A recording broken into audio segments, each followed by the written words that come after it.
Our next story is from Singapore. The country got a new prime minister today, just their fourth since their independence. Lawrence Wong. He succeeded Lee Hsien Loong as prime minister. Lee has stepped down after 20 years. It was a planned change of guard and long in the works. The succession date was fixed last month, but Wong was tapped back in 2022. He's been preparing to take over for years. So who is Lawrence Wong? The man chosen to lead Singapore, to take charge of one of Asia's financial hubs. How did he rise to power, and what does he plan to do next?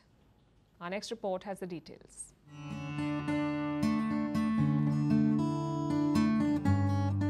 That guitar player is none other than Singapore's new Prime Minister, Lawrence Wong. When he's not busy jamming, he will be working to ensure that Singapore's success story strums along.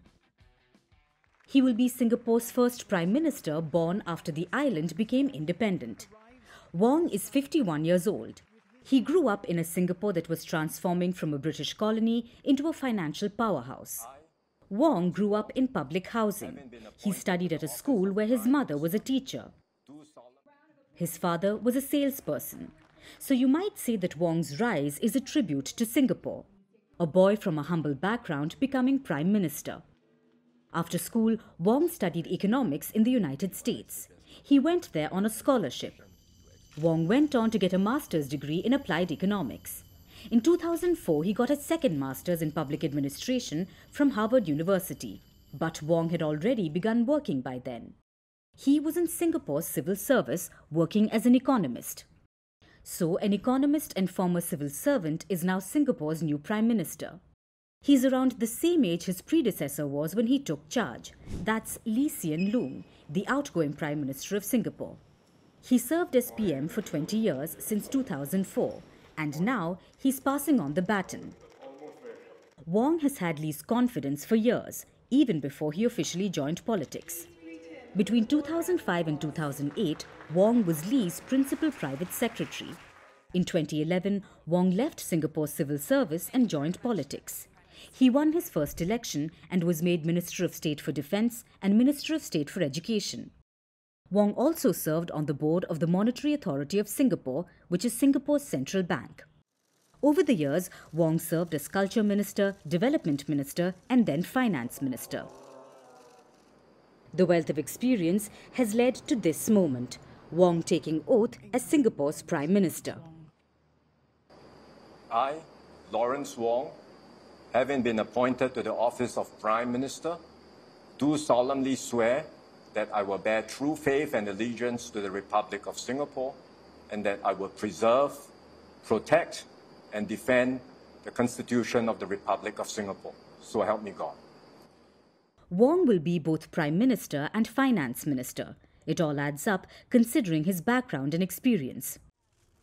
Lee Hsien Loong also held both portfolios when he took charge, and this isn't the only tradition that's being followed. Former Prime Minister Lee is not stepping away entirely. He will remain in the cabinet as a senior minister of Singapore. All of Singapore's outgoing prime ministers have taken this post. It ensures continuity in policy.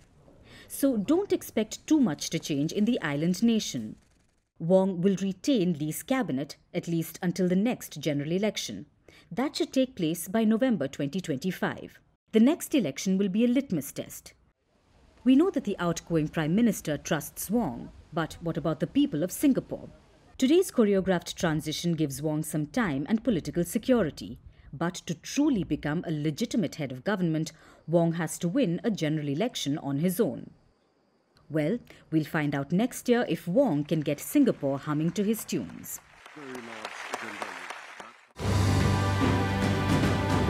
Firstpost reports from the world's second largest continent. Hello, I'm Alison Lagrange. A very warm welcome from Durban, South Africa. We get you the news and the newsmakers from Africa. South Africa goes to the polls on the 29th of May. I will track the election and bring you ground reports. Is it the end of the road for the African National Congress? And will former President Jacob Zuma stage a dramatic comeback? From elections to climate change to innovations and opportunities. As the world's attention shifts, we report from Africa, the heart of the global south. Join me every weekday live on Firstpost.